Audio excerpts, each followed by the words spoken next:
Good morning.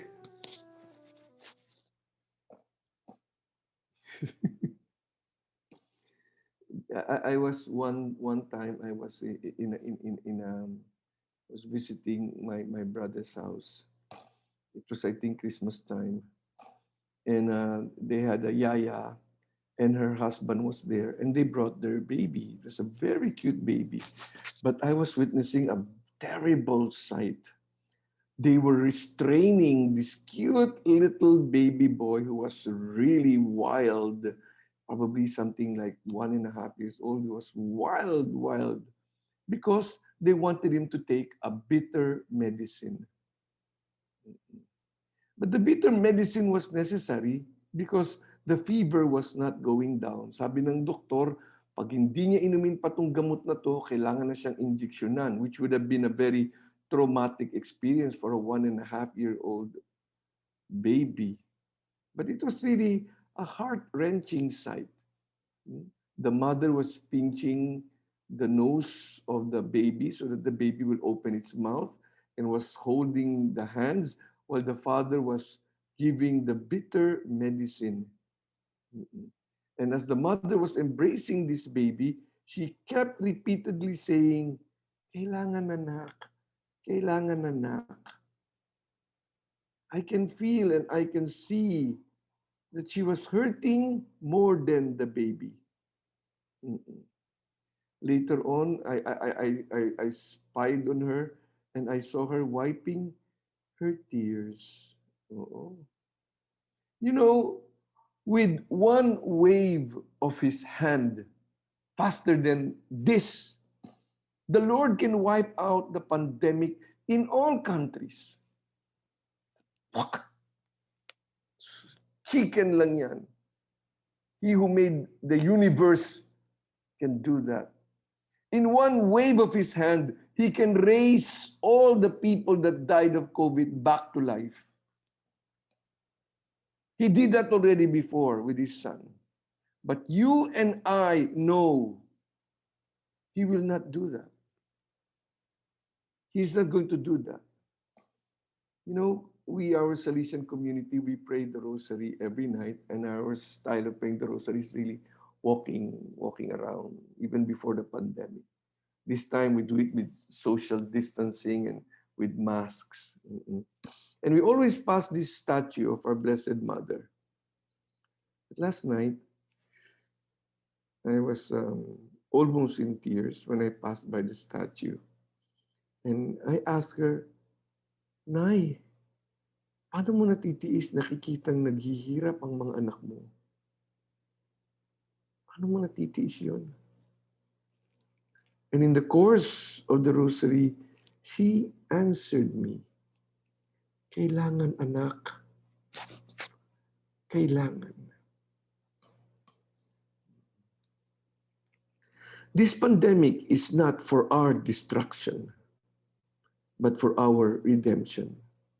The first reading and the gospel saying the same thing, repeating the same thing, what Jesus has been repeating all the time. It is necessary. It is necessary. It is necessary for the Son of God to suffer in order that transformation may happen, in order that redemption may happen. Terrible suffering, yes. That is the price to be paid in order to be saved. In order that he might save mankind for all eternity. What is necessary? What has to happen? You know, I've been asking that question. Ano ba gusto mo, Lord? What is it you want? And I think the answer is this. The transformation that is necessary is for us to grow in faith. You know, when I think of it, before the pandemic, we were really headlong, talagang rushing at full speed to disaster.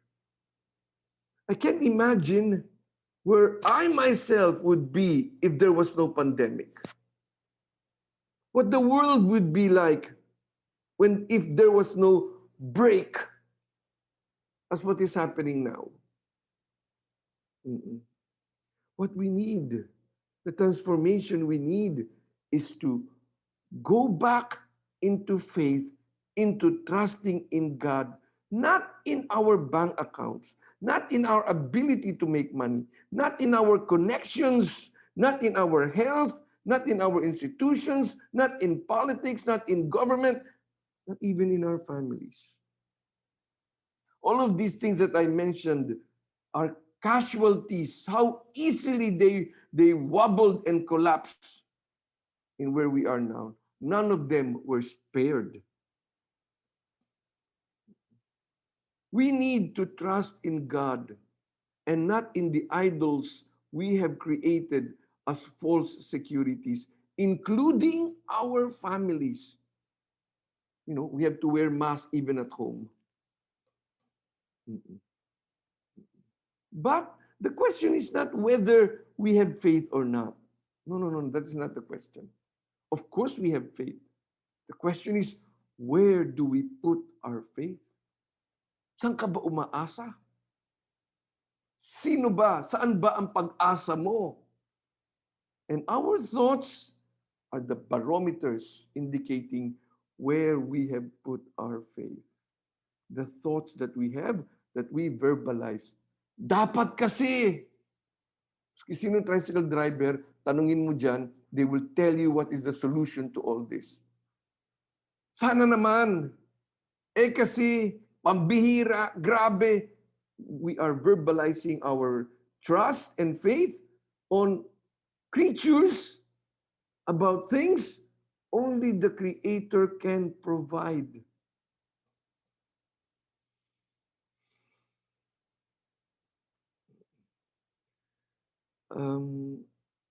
In the gospel, not now, one whole day, 3 incidents happened. One whole day. It was an event of one whole day in just one place. Jesus was told that Jairus, who was one of the Jewish officials in the synagogue, his daughter was sick. So familiar to sickness. We are so familiar to sickness. And so, malala, please come. On his way to Jairus' house, he met the centurion. A centurion is a Roman soldier in charge of 100 soldiers. Kind of powerful. And he told Jesus that he had a servant who was sick. And Jesus said, okay, I'll pass by your house. And he said a very important statement. I am not worthy to have you under my roof, but only say the word, and my servant will be healed. He verbalized his faith, not his fear. And the answer of Jesus was, go, be it done for you as you have believed, as you have verbalized. He was still on his way, and there was all this crowd pushing and touching Jesus and so on and so on. And there was this woman, she was hemorrhaging for 8 years. 8 years. She has been to so many doctors. Walang nangyayari. And what did she say? If I only touch his garments, I shall be made well. Jesus turned around and told her, woman, your faith has made you whole. She verbalized her faith, not her fear. Wala siya nung, paano na lang? Kasi, naku, kakatakot. Kung... Finally, she arrived at Jairus' house. All of these events just happened one after another. And the servants told Jairus, don't bother the master anymore. Your daughter has died. The answer of Jairus to Jesus is, Jesus, my daughter just died. But come and lay your hand on her and she will live. He verbalized his faith, not his fear. And of course, the daughter came to life. 2 sick, 1 dead. The people verbalized their faith. God has been replaced by science, by technology, by materialism, by politics. God is no longer the source and the solution that He is. Kung kaya nga, kailangan for us to regain the truth back, to get back the truth. The truth is, without me, you can do nothing. We need Him. Kailangan natin siya. When we feel in our thoughts and verbalize in our words our faith and not our fear, life gets filled with hope. Life gets filled with hope. Let us verbalize our faith, not our fears. In the name of the Father, Son, Holy Spirit. Amen. Let us pause for a while and allow God to speak to us.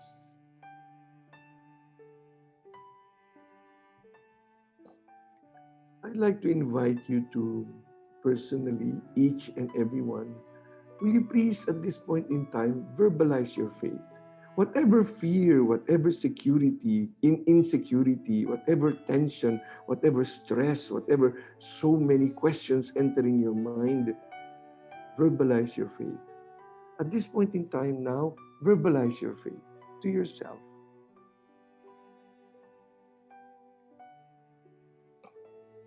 Lord, I believe. Lord, I surrender.